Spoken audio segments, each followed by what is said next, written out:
name is Surya Rahma Putri, and I'm a student of English Department at University of PGRI Jombang. Today, I'm excited to take you on a journey through some classic novels that have captured the heart of readers for generations. In this video, I'm going to review three fascinating stories. The first is the Counterfield Cause by Oscar Wilde. The second is The Beast in the Jungle by Henry James. And the last is The Altar of the Dead by Guy de Maupassant. There are not just any ordinary tales, they offer deep insight into human nature, emotion, and the complexities of life. Whether you are a literature lover or just curious about exploring some thought-provoking reads, this video is for you. So sit back and relax, and let's dive into this literary masterpiece. Let's go. Now everyone, the first novel is The Counterfield Cause by Oscar Wilde. There are six characters in the story. Mr. Otis, the patriarch of the Otis family. He is a skeptic American diplomat who approaches the cause with practicality and humor rather than fear. Mrs. Otis, the elegant and brave wife of Mr. Otis. She supports her family and handles the supernatural occurrences with a sense of composure. Washington Otis, the practical son of Mr. and Mrs. Otis. He often tries to rationalize the ghostly event and keeps a level head amid the chaos. The Otis twins, master serious and playful, they enjoy playing pranks on the cast, contributing the humor tone of the story. And Virginia Otis, the kind-hearted young daughter of the family, she has a special connection with Sir Simon, the ghost, and ultimately helps is find peace. And the last is Sir Simon, the ghost of Counterfield case. And it is the plot key points that I found.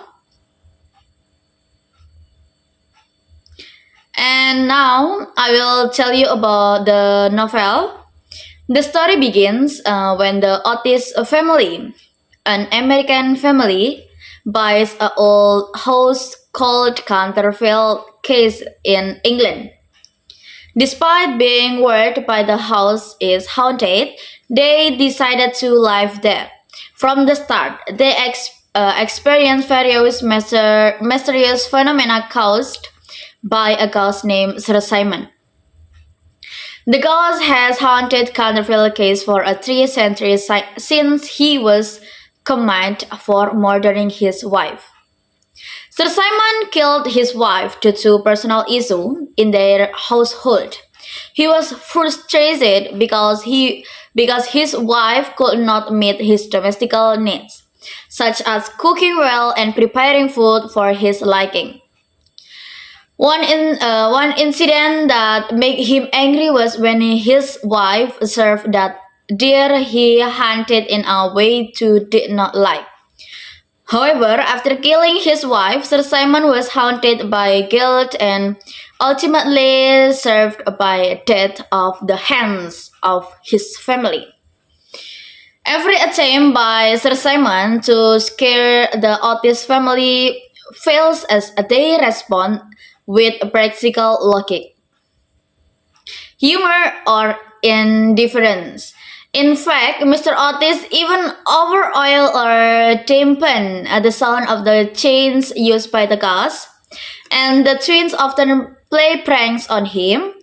And the story reaches its climax when Virginia, the daughter of the family, meets Sir Simon. Since his gentle side, the ghost feel guilty and weary of his eternal restless life. Virginia, who has a deep compassion, is willing to help Sir Simon find peace. She prays for him until he can finally rest in peace in the afterlife. As a token of gratitude, Sir Simon gives Virginia jewelry. Overall, this story showcases a unique cultural encounter between America and England, wild humor regarding modern skepticism toward the supernatural. Next, the second novel is The Beast in the Jungle by Henry James. The story primarily revolves around the two main characters. The first is the John Marcher, the protagonist obsessed with the idea that a significant, possibly catastrophic event awaits him in his life. And the second is May Bartram, a friend who marches past who becomes his confidant. She patiently waits with him, curious about his masterpiece, fate. The key points that I found are John's obsessed with fate, belief in a life-altering event, the beast in the jungle consumed him. Meeting my bedroom, my becomes his companion and witness to his obsession.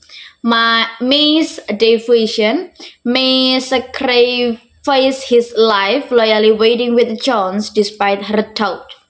May's illness and death. Her illness symbolized the voice of John's endless waiting. John's revelation. After May's death, John realized the base that his own May's changed for love. And the next, I will tell you about this story. The story begins with John Marcher, who is obsessed with the idea of the beast in the jungle. John Marcher, obsessed with the beast in the jungle, is Marcher's deep belief that he cannot explain, that he is destined to express something great or extraordinary. This obsession can also be seen as a part of John's personality, which is full of fear and doubt about our ordinary life. Since he was young, he had a strong feeling that his fate was waiting for the beast in the jungle. The world pounced on him. This feeling was not just ordinary fear, but more of a belief in himself that something extraordinary, which might be dangerous or drastically change his life, would happen even though he did not know when or in what form. This made Mercer's life in a state of constant alertness and anticipation.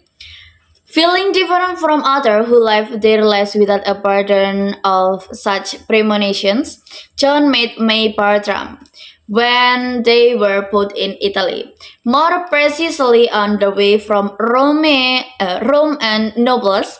At that time, they were not very close, but their meeting left a special impression on both of them. Years later, they meet again at a party of Weatheren, a mansion in England. During the meeting, John again feels attracted to May, who seems to remember John clearly. After further conversation, May reveals that she still remembers this conversation about John's mysterious premonitions when they were in Italy. John then tells May about the premonition again, and somehow May decided to accompany John in his long wait for the event he believes he will come.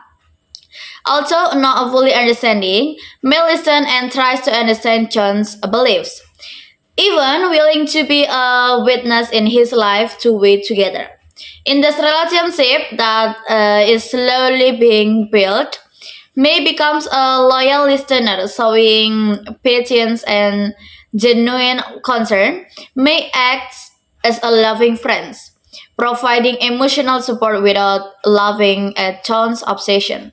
Even so, she is actually skeptic that the big event will really happen. In the long time they are together, nothing extraordinary happens to John. However, despite her uncertainty, May still accompanies John, sacrificing most of her life to accompany him through a life spent in vain waiting and hope. For 20 years, May Bertrand died of a serious and mysterious illness.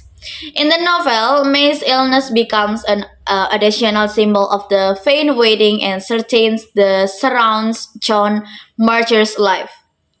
As May approaches her death, John remains trapped in his obsession with the big event he is waiting for.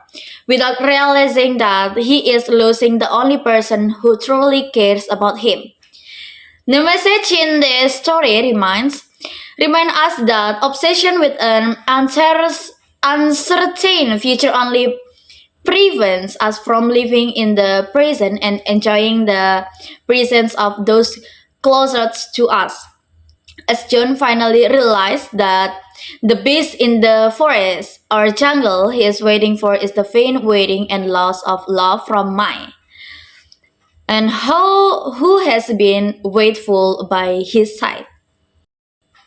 The third novel is The Altar of the Dead by Guy de Maupassant.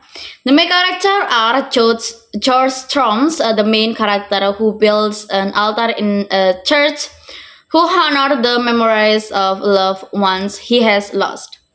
He struggles to forgive his old friend, Action Hague, who once betrayed him. Mary Atrim, Strassom of fiance who passed away before they could marry. Her death leaves Strassom deeply affected. Action Hague, Strom's former close friends, after a serious betrayal, Strassom cannot forgive him, even after Hague dies. The mysterious woman, a woman who murdered someone at the same church altar. Stransom later Stransom later find out she was close to Action Hague and she asked Stransom to forgive him, causing tension between them. The key point that I found in the novel that it is. Next, The Altar of the Dead by Henry James tells the story of George Stransom, a man who lives his life in loneliness and deep sadness because he is haunted by the memories of people who have died, especially those who had close ties to him. These memories begin with his death of Mary Atrim, his fiancé who died before their wedding for malignant fever. This loss deeply affected Stransom because Mary was the person he believed would be his true love and complete his life. Mary died was the starting point of this life's sorrow. He felt his life was empty without her, and the memory of Mary becomes the first cause that always haunted him. Over time, Sarsom also lost several close friends. Each death that occurred in his life circle added to the pain in his heart. Although there may not be more people who dies around him than others. Starnstrom expressed each loss with a deeper feeling. He felt as if the spirit of the two who had passed away demanded that he remember and honor them, which is prompted him to decide a kind of altar in his life. Transom built his physical altar in a church. This church is where he chose to place candles and a symbol of respect for those who have died and hold a special place in his heart. This altar is a representation of a spiritual altar that he has long had in mind to remember his loved ones who have passed. Each candlelit represents a person he remembers and respects, and the church has become a sacred place for him to perform this ritual generally. Every year, he visits the graveyard and places associated with those who have passed to keep their memories alive. However, among all the memories that those who have died, there is no figurine that Storms cannot forgive. The ones to include from his altar to remembrance. Action Haikoi. Haikoi was once Tresom's close friend, but their friendship ended when Haikoi betrayed Storms in a very painful way. This betrayal destroys Storm's respect for Haikoi and caused a great fear between them. Even though Haikoi is died, Storm still refused to forgive him, to pay him any respect, because the emotional wounds from the betrayal are too deep and lasting. One day, when Sarasam visited the altar he built in the church, the commemorated his loved ones, he meets a mysterious woman who often prays at the same altar. The man is always dressed in black and seems lost in prayer and grief. After several meetings, Strassum feels an emotional bond between the two of them. Later, he learns that the man also has a personal relationship with Acton Hagway and has lost him in a painful way. The two develop a deep connection, connected by a shared grave ritual to remember the deceased. However, their closeness is shaken when the woman expresses her wishes that Stransum also pays homage to Hagwe at the altar. As part of the effort to forgive the past, the woman feels that forgiveness should be given even to those who have hurt her, including Hagwe. However, Sarsam cannot overcome his bitterness and pain over Hagwe's betrayal, which eventually creates an unbridgeable gap between them. Those are all the novels that I have reviewed. Thank you so much for watching my video. I hope you enjoy it. Thanks again for being here. And until next time, and happy reading.